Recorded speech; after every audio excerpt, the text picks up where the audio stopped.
Hey horror lovers, welcome back to your favorite corner of terror. Before we dive into today's nightmare, hit that like button, subscribe for more spine-chilling recaps, and let me know in the comments.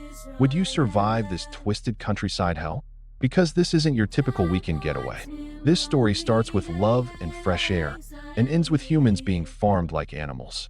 Trust me, you'll never look at a barn the same way again. Nora and Alec are a couple hoping to escape their busy lives. A weekend trip to the countryside sounds like the perfect break. Fresh air, open skies, peace and quiet. What could go wrong? But things start off strange. They begin to suspect they're lost. The roads grow narrower. No signs, no people, and no phone service. To make it worse, Nora urgently needs a bathroom. They stop at an empty campsite. No one's around. It's dead quiet.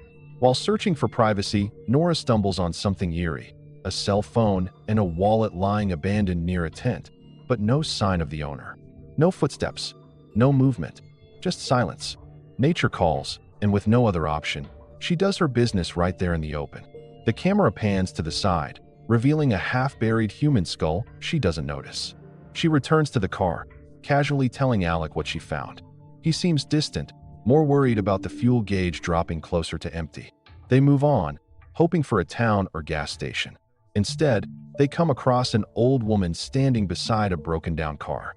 Being a decent guy, Alex stops to help. Nora isn't so thrilled. The woman's demeanor is off. Her tone shifts quickly from helpless to invasive. She asks Nora if she's married to Alec, then comments on their relationship. When Nora gives a cold response, the woman turns hostile, saying Nora must be bitter, accusing them of being careless. Even Alec, trying to fix the engine, can't avoid her sharp tongue. She calls him less of a man. Tension rises. Frustrated, they get back into their car and leave. Alex suggests dropping the subject. Nora vents. I told you I hate the countryside. This is why. They finally spot signs of life. A busy roadside diner. Time to eat and regroup. The waitress offers them meat burgers, and they settle in. But something is off. The burgers taste weird. Off texture, strange aftertaste. As they eat, Alec notices a man across the room staring intensely at Nora. Not just a glance, he doesn't blink. The air thickens. Alec quietly tells Nora they should leave. As they head toward the exit, the strange man intercepts them. His eyes are wild, but his words are eerily calm. You're not safe here. Leave. Now. Alec's alarms go off. Nora brushes it off. Just another crazy guy. But Alec's hands are tied on the wheel as they drive off. They reach a gas station. The attendant, Andrew, looks friendly enough. Alec fills the tank and asks if there's anywhere nearby to stay. Andrew points them to a set of rental cabins farther down the road, isolated but cozy. Following his directions, they reach a rundown cabin hidden in the woods. A ram's head symbol is carved into the ground. Nora's uneasy, but it's late, and they're exhausted. The landlord appears, his face twisted and disfigured, but smiling warmly. He welcomes them and says the place was once used by campers and scouts. They check in. Alec is tired. Nora's still on edge. As they climb into bed, blood stains are visible on the mattress, but neither of them notices. That night, as they sleep, a figure wearing a sheep mask slowly crawls out from under the bed and stands over them, silent and still. Nora wakes up in a metal cage, freezing, terrified, alone. She screams for Alec, but there's no response. A man in a goat mask walks up and violently bangs the cage, demanding silence. She nods, too afraid to speak. When he walks off, Nora tries to free herself using a rock outside the bars to hit the lock. But she's interrupted. Two masked figures return, goat and cow masks, and one of them injects her with a sedative. She blacks out. When she wakes again, she's bound to a chair in a dirty barn. Her legs are spread apart, and a man in a rabbit mask walks in, holding a huge syringe-like instrument. It's not a test. It's an insemination. After the brutal act, she's tossed into another cage. As she's wheeled through the barn, she sees more horrors. Women hooked to milking machines, their bodies weak and lifeless, and masked workers moving with robotic calm. Cut to Alec. He wakes up naked, chained alongside other men, all confused and terrified. Suddenly, a group of masked figures bursts in, dragging them out one by one, beating them unconscious. Alec is taken last, onto a metal trolley, wheeled into a processing room. Because this farm doesn't raise animals, it processes humans. Men are slaughtered for meat. Women are milked or used for breeding. It's a fully operating human livestock facility hidden in plain sight. And the landlord?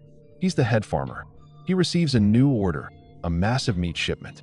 One worker informs him that supplies are running low. So the landlord walks through the barn, inspecting the women, measuring milk output, deciding which one will be next. We also learn that Andrew, the helpful gas station guy, works for the farm. His job is to guide travelers to the trap. Back in the barn, Nora meets another prisoner, an exhausted woman who tells her to stop asking questions if she wants to survive. There's no escape. The masks always find you. They hear Ashley, a woman who's been there for 3 years, sobbing in a stall nearby. Nora promises her, "We'll find a way out." The woman explains the guards have tracking devices and use dogs if anyone escapes. Every few days, one woman is taken out and never seen again. Just then, Alec reappears, barely alive. Nora cries. They embrace briefly before sneaking out together. They make it to a truck, but it won't start. They run on foot, pushing through the woods. They find an old church and step inside, seeking refuge. But what they find is even more disturbing. All the religious paintings have been defaced, replaced with animal faces. It's a cult, worshipping the farm, worshipping control. Rows of pews are stained with dried blood. A single flickering candle lights the altar. Suddenly, a man in a cow mask walks in, kneels, and begins to pray. Nora and Alex slowly back away, but the man sees them and rings a massive bell. Alarms. Masked workers begin closing in. As they flee, Alex steps in a bear trap.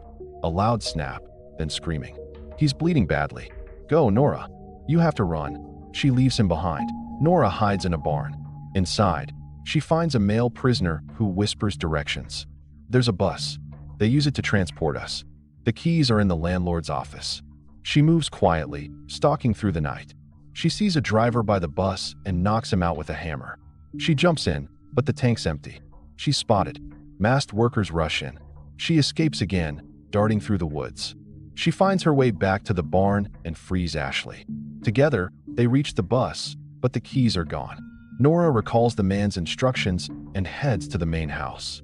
She sneaks in. She finds the keys. Heart pounding, she returns, but something's off. Ashley is sitting still, eyes wide, lips trembling. Then they thought they were just passing through. But on this farm, everyone's part of the harvest. So next time you stop in a small town diner, remember, what's on the menu might just be you.